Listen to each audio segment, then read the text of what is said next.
भगवान श्री कृष्ण यहाँ पर अर्जुन को कह रहे हैं कि हे अर्जुन, तत्व को जानने वाला, तत्व क्या है? ब्रह्म ज्ञान, ईश्वर का ज्ञान।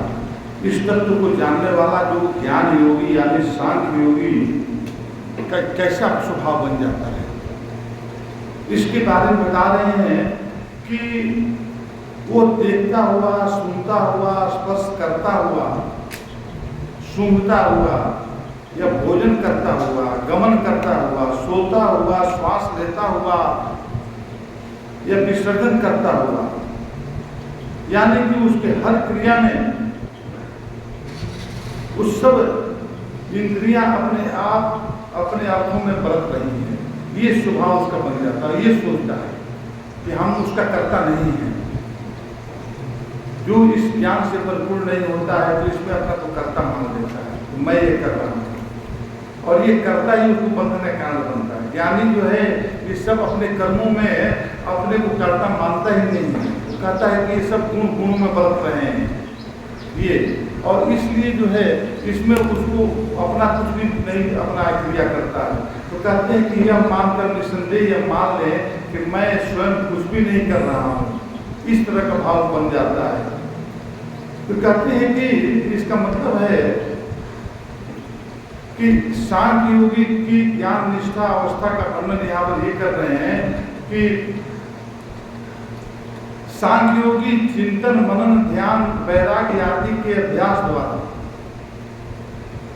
ब्रह्मविद होकर ज्ञान निष्ठा को प्राप्त कर लेता है।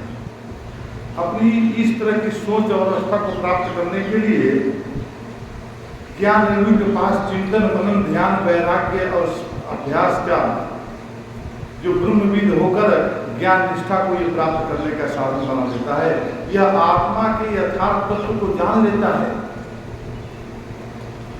और परमात्मा के साथ युक्त हो जाता है, कनेक्ट हो जाता है। कर्म योगी भी निष्काम कर्म के अभ्यास द्वारा चित्त शुद्धि होने पर स्वतः ज्ञान, तत्व ज्ञान को प्राप्त कर लेता है। तो यहाँ पर परमात्मा के स्वरूप को जानकर उसके साथ युक्त हो जाता है, क्योंकि निष्काम कर्म अंततो गत्वा क्रमशः तत्व ज्ञान द्वारा ज्ञान निष्ठा का साधन होता है। पूर्ण ज्ञान निष्ठा को प्राप्त जीवन मुक्त पुरुष के लिए कोई कर्तव्य शेष नहीं रहता। कर्तव्य के अभिमान, आदमी कर्तव्य करता है उसका अभिमान पालता है कि मैं कर्मों का करता हूं, ऐसा भाव सिर्फ मुक्त होने का कारण वह दूसरे की दृष्टि में कर्म करते हुए भी अकर्ता और कर्म में अलिप्त रहता है। मन से ही हम सोच लेते हैं, हम मन ही बंधन का कारण बनाता है, मन ही मुक्ति का कारण बनता है। मन ही देवता, मन ही ईश्वर, मन से बड़ा ना हो, जैसा हमारे महात्मा मिश्रा जी बोलते हैं भजन में, तो मन ही देवता, मन ही ईश्वर, मन से बड़ा ना हो। तो ये मन ही सब कुछ है, मन ही हमें दुर्गति में लाता है, मन ही हमें जो है ऊंचे स्तर पर पहुंचा देता है। कहते हैं कि वह देह इंद्रियां आदि में अहम और मम, मैं और मेरा का अभिमान नहीं करता। जब वो किसी को अपना मानता ही नहीं, सब समझता है कि प्राकृतिक अपने कर्मों से ही कर रहा है, सब मन गुण बरत रहे हैं, तो कर्ता मानता ही नहीं, तो उसमें मैं और मेरा का भाव ही नहीं रहता, तू तेरा का भाव ही नहीं रहता।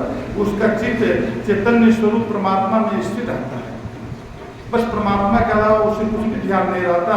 जिस प्रकार मृग तृष्णा में जल का भ्रम होने पर मनुष्य पिपासा शांति के लिए जल ग्रहण करने के लिए उस ओर प्रवृत्त होता है, किंतु भ्रांति दूर होने पर तथा जल का भाव स्पष्ट होने पर वह पुनः प्रवृत्त नहीं होता। उसी प्रकार संसार में आनंद का भ्रम होने पर मनुष्य आनंद प्राप्ति के प्रयोजन में भौतिकता की ओर प्रवृत्त होता है, किंतु उसका मिथ्या तत्व निश्चित होने पर और उसमें आनंद का अभाव स्पष्ट होने पर वह पुनः उस ओर प्रवृत्त नहीं होता। हम संसार में जो कुछ भी इस कामनाओं की पूर्ति के लिए जो कुछ भी चीज प्राप्त करते हैं, परिश्रम करते हैं, कर्म करते हैं, जो जो कुछ भी भोग करते हैं, उपयोग करते हैं, ये सब चीज में हम नश्वरता को जिस दिन पर पहचान लेते हैं, इसमें क्या है नश्वर है। वो चीज हम कितने यूज किए, लेकिन आज फिर उसी की तरह भूख बनी हुई रहती है। हम सुबह भोजन करते हैं, शाम को फिर भोजन की जरूरत पड़ती है। तो इस तरह से हमारा जो है ये चीज बना हुआ भाव, ये ज्ञानी पहचान लेता है, उसकी नश्वरता को पहचान कर उससे दूरी बनाता है। तत्व ज्ञानी समस्त कर्म करते हुए जानता है कि इंद्रियों के विषयों में,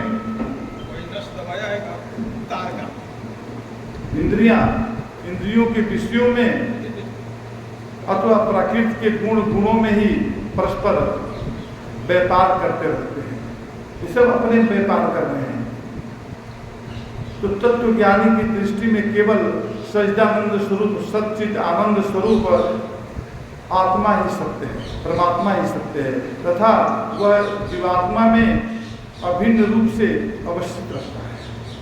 तत्व ज्ञानी के चित्त, अब देखिए यहाँ पर जो ब्रह्म ज्ञानी के बता रहे हैं, यहाँ पर चित्त, बुद्धि, अहंकार आदि का उदातीकरण और दिव्यीकरण हो जाता है, और वह अनेक कर्म करते हुए भी उनसे ऊपर उठकर निरंतर आनंद अवस्था में स्थित रहता है। इसलिए यहाँ पर हमें भी ये सब कुछ अपने जीवन में ये गुण लाना चाहिए, और ये गुण को जैसे थोड़ा सा भी लाती है तो हमारा जरूर कल्याण होता है।